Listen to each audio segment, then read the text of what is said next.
The two main candidates in the U.S. election have only a few days left to convince voters that they deserve to be president.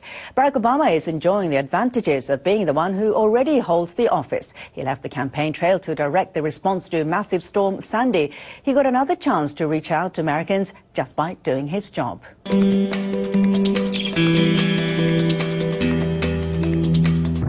Getting back to normal after this is going to be a long and arduous journey.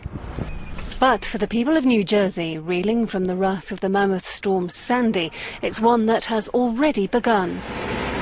Clearing up is underway here after the storm swamped coastal cities along the U.S. eastern seaboard and cut power to millions. At least 64 people died. In New York, flooded subway tunnels meant many resorted to getting about on foot. The stock exchange has reopened, and LaGuardia today should become the last of the city's 3 airports to open. Pumping is underway, but it could take days for everything to dry out. It's a catastrophe. It's going to take a long time to recover from it. At least 2 and 2.5 weeks before you see anything really getting done. People in the New York neighborhood of Breezy Point must come to terms with the fact that they have lost everything. Fire, fanned by strong winds, destroyed 111 homes here. What was the last one? Irene. We packed everything and left anyway. You know, this time I didn't pack as much as I usually do, which is why I lost everything. But I found my grandson's pictures, so I lost him last year, so this is nothing.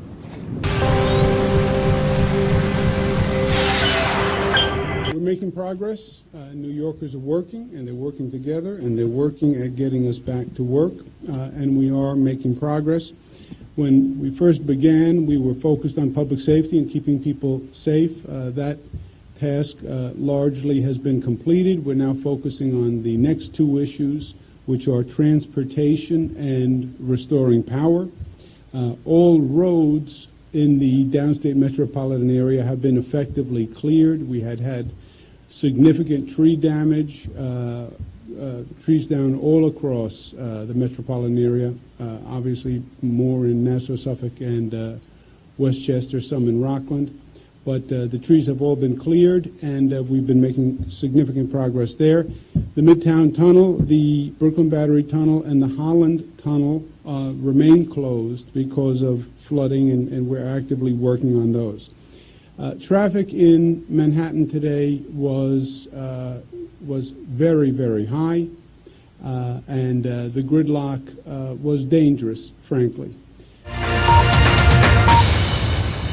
We're going to help you get it all together. All right? I promise. 6 days before the election, President Obama went to see the damage for himself and pledged that the people here wouldn't be forgotten. What I can promise you is that the federal government will be working as closely as possible with the state and local officials, and we will not quit until this is done. The president's response has earned him compliments from an unlikely source, one of his Republican opponent, Mitt Romney's biggest cheerleaders, New Jersey Governor Chris Christie. He has worked incredibly closely with me since before the storm hit. I think this is our 6th conversation since the weekend, and it's been a great working relationship. Mantoloking, New Jersey was already suffering from severe storm damage. In New York City, life remains interrupted. The Halloween parade was cancelled, and many residents endured a 3rd scary night in the dark, with the main source of light coming from the cars on the road.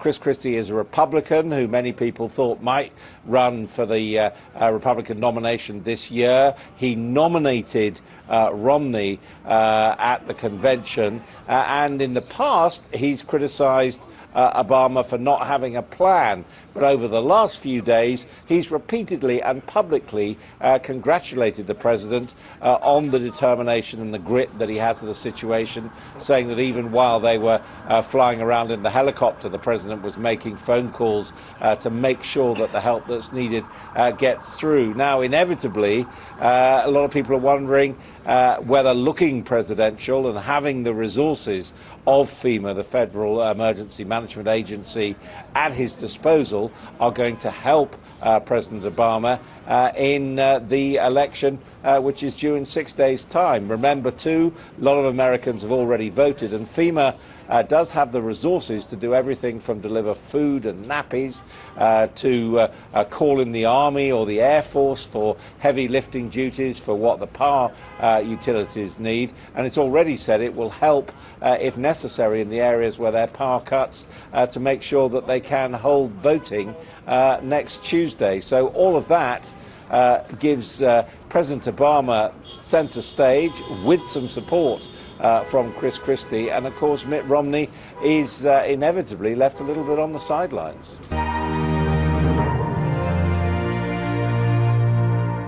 Around 500 patients have been moved from one of New York's busiest hospitals. Backup generators at Bellevue Hospital had failed following flooding to the basement. The National Guard was sent in to help with the evacuation.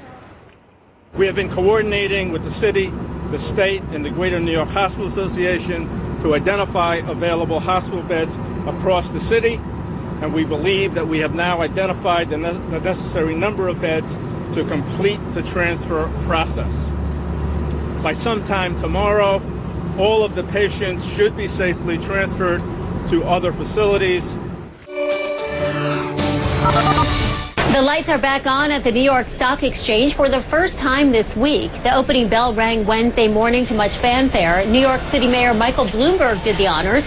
It was no easy feat. After all, the NYSE is located in Lower Manhattan, the part of the city hit hardest by Superstorm Sandy. Most of the area is still without power, but the NYSE brought in a generator. Things were still spotty. Some phone lines in the building were down. Wireless service wasn't 100%, but traders were here and orders went through.